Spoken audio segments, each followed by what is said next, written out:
Let me first say that the efforts of normalizing relations between Kosovo and Serbia is extremely important.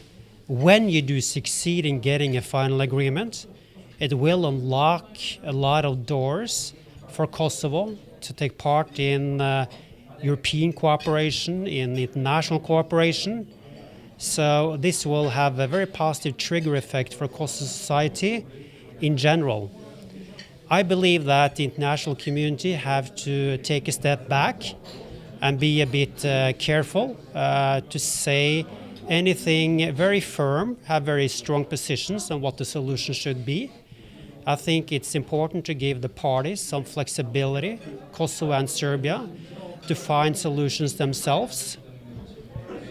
Of course, the international community has to be helpful in this process, but it is Kosovo and Serbia that has to be in the front seat. Norway has no firm position when it comes to border change. We of course see that it may have some downsides if it does create regional instability.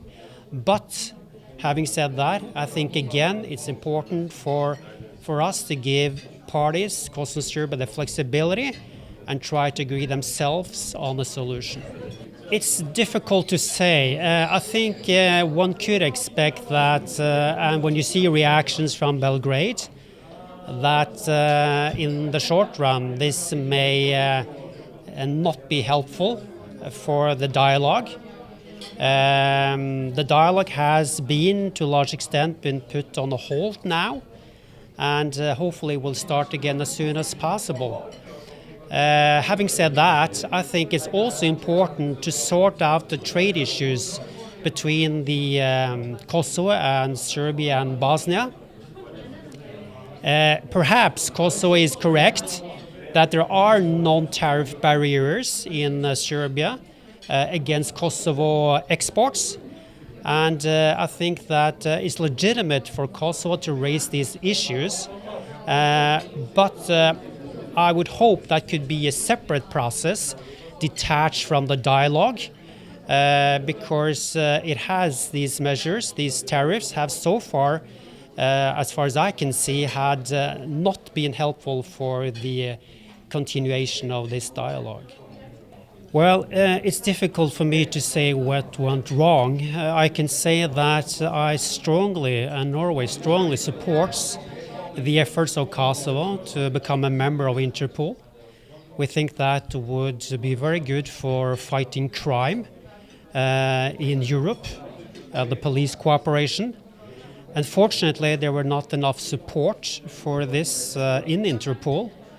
But I think basically Kosovo just have to try again. And it has to show that the country is a credible cooperation partner for other countries in this area and beyond. And I'm sure it will achieve membership in due course. When it comes to the visa liberalization, as we all know, Kosovo has gotten very far on that track. Unfortunately, it was not possible for the European Union to make the decision now. But I think the only thing the chance Kosovo has is to just keep on trying to improve further the rule of law, to work against corruption and organized crime. And I'm very confident in the end that you will get visa liberalization to the Schengen area, to the EU. So still more can be done. And it's also a fact that, of course, the political circumstances in Europe have to be favorable. Europe has a lot of challenges itself.